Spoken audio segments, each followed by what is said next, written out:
नमस्कार viewers, power of markets के एक और इम्पॉर्टेंट वीडियो में मैं अभिषेक उपाध्याय आपका स्वागत करता हूं। दिल से हार्दिक अभिनंदन करता हूं।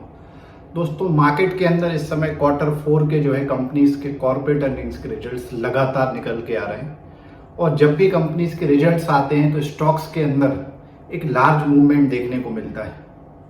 दूसरी बात यह है कि मार्केट भी जो है अपने लाइफ टाइम हाई के नजदीक पहुंच रहा है, चाहे निफ्टी की बात करें, बैंक निफ्टी की बात करें या फिर निफ्टी की बात करें। तो मार्केट के अंदर जब भी कहीं ना कहीं अगर एक लार्ज मूवमेंट आपको एक्सपेक्टेड है किसी भी स्टॉक में या इंडेक्स में, या मार्केट के अंदर आपको लग रहा है पिछले काफी टाइम से जो लोग लगातार मार्केट को ट्रैक कर रहे हैं, आपको पता होगा कि जो इंडियन वॉलेटिलिटी इंडेक्स IVIX है वो लगातार लोअर लेवल्स के पास बना हुआ है। तो मार्केट के अंदर जब भी वॉलेटिलिटी बढ़ने के चांसेस हो या लार्ज मूवमेंट आने के चांसेस हो, तो ये जो सिनारियो बनता है, इस सिनारियो में आज एक गोल्डन आपके सामने में स्ट्रेटजी ऑप्शन की लेके आया हूं। ये एक ऐसी स्ट्रेटजी है जो ऑप्शन बाइंग के रूप में आपके लिए शानदार काम करेगी। और जब भी ऑप्शन बाइंग की बात आती है, बहुत सारे रिटेल ट्रेडर्स ऐसे हैं जो प्रसन्न हो जाते हैं क्योंकि उनके पास जो कैपिटल है ट्रेडिंग करने के लिए वो कम होता है।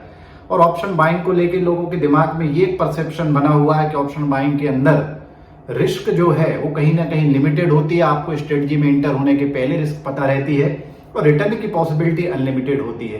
तो ये जो माइंडसेट लोगों के अंदर बना हुआ है, जो रिटेल ट्रेडर्स है उसके अंदर ये माइंडसेट बना हुआ है, तो ये कोई ऐसी ऑप्शन बाइंग की स्ट्रेटजी है जो आज का जो करंट मार्केट सिनारियो है उसमें आप यूज कर सकते हैं।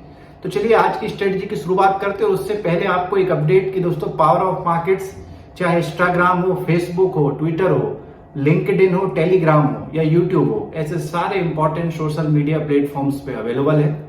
लाइव मार्केट्स में मंडे टू फ्राइडे हम चाहे मार्केट का मॉर्निंग लेवल्स हो, मार्केट की मॉर्निंग ओपनिंग बेल हो, चाहे ग्लोबल मार्केट का अपडेट हो, चाहे मार्केट्स के अलग अलग एक्सपायरी के लेवल्स की बात हो, या मार्केट की क्लोजिंग बेल हो, या स्टॉक से रिलेटेड इंपॉर्टेंट न्यूज अपडेट्स और एनालिसिस हो, ये सारी updates in social media platforms के माध्यम से लाइव मार्केट में लगातार हम आपको प्रोवाइड करने का काम कर रहे हैं। इसके साथ ही साथ हम आपको उसी मैसेज के अंतर्गत एनालिसिस भी अपना प्रस्तुत करते हैं। हम ये बताते हैं कि इस न्यूज का क्या इंटरप्रिटेशन इस स्टॉक के ऊपर हो सकता है या इंडेक्स के ऊपर क्या इंटरप्रिटेशन हो सकता है, और ग्लोबल मार्केट्स के भी इंपॉर्टेंट न्यूज और अपडेट लगातार हम आपको प्रोवाइड कर रहे हैं।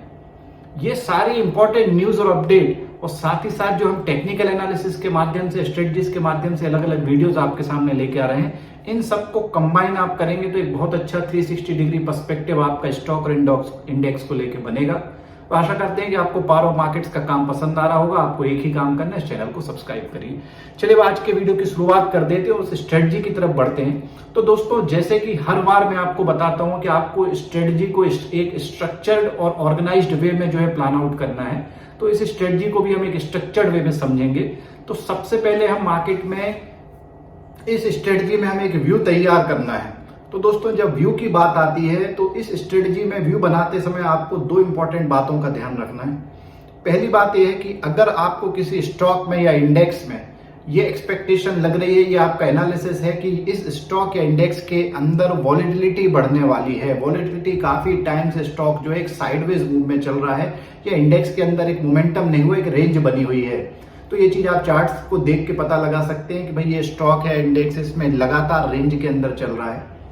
और जब वॉलेटिलिटी बढ़ने वाली हो तो आपको इस स्ट्रेटजी का पहला व्यू मिल गया कि आपको इस स्ट्रेटजी को तब उपयोग करना है जब आपको किसी भी स्टॉक या इंडेक्स में वॉलेटिलिटी बढ़ने की संभावना हो।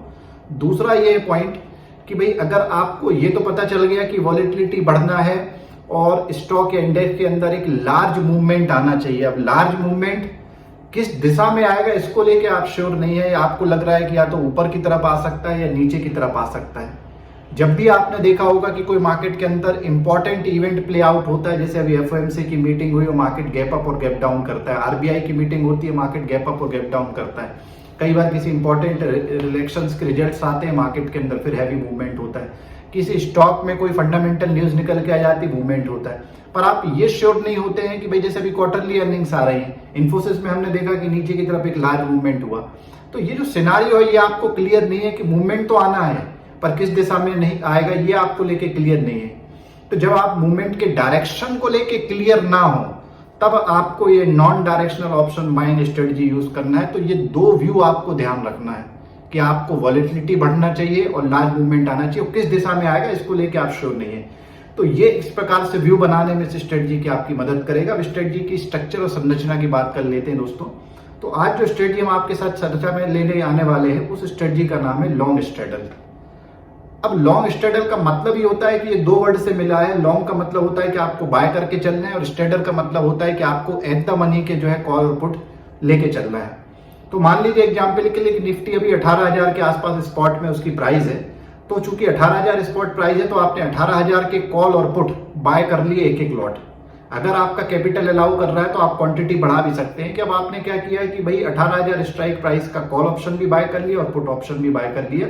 ये आपका लॉन्ग स्ट्रेडल की जो है संरचना तैयार हो गई। अब तीसरी बात करते हैं जो हमेशा हम डिस्कस करते हैं कि रिस्क क्या है इस स्ट्रेटजी में।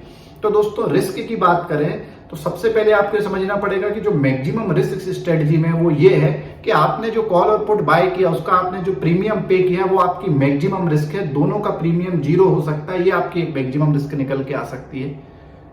अब इस स्ट्रेटजी में रिस्क ये बनती है या लॉस आपको तब होता है कि मान लीजिए आपने व्यू बनाया है कि भाई किसी भी दिशा में पर लार्ज मूवमेंट होना जरूरी है, वॉलेटिलिटी बढ़ना जरूरी है। पर अगर वॉलेटिलिटी नहीं बढ़ती है और आइदर डायरेक्शन में लार्ज मूवमेंट नहीं होता है या स्टॉक इंडेक्स एक साइडवेज या रेंज बाउंड ट्रेंड में चला जाता है तो इस स्ट्रेटजी में आपको लॉस होना है। यही इस स्ट्रेटजी के साथ में रिस्क एसोसिएटेड है। जहां तक रिवॉर्ड की बात करें तो मान लीजिए अगर मार्केट ऊपर की तरफ शानदार ब्रेकआउट करता है तो जो आपने कॉल ऑप्शन बाय किया हुआ उसका प्रीमियम रैपिडली ऊपर की तरफ बढ़ेगा और आपको प्रॉफिट होने की पॉसिबिलिटी कॉल ऑप्शन में बनेगी। और पुट ऑप्शन में आपको अपने रिस्क रिवॉर्ड रेशियो के हिसाब से स्टॉप लॉस लगा के पोजीशन से एग्जिट होना पड़ेगा। मान लीजिए नीचे की तरफ अगर एक लार्ज मूवमेंट होता है तो आपने जो पुट बाय किया हुआ है उसमें आपको रैपिड प्रॉफिट होना शुरू हो जाएगा और जो आपने कॉल ऑप्शन बाय किया हुआ है उसमें आपको फिर वही स्टॉप लॉस लगा के एग्जिट लेना पड़ेगा। तो ये इस स्ट्रेटजी के साथ में रिटर्न जो है जुड़ा हुआ है।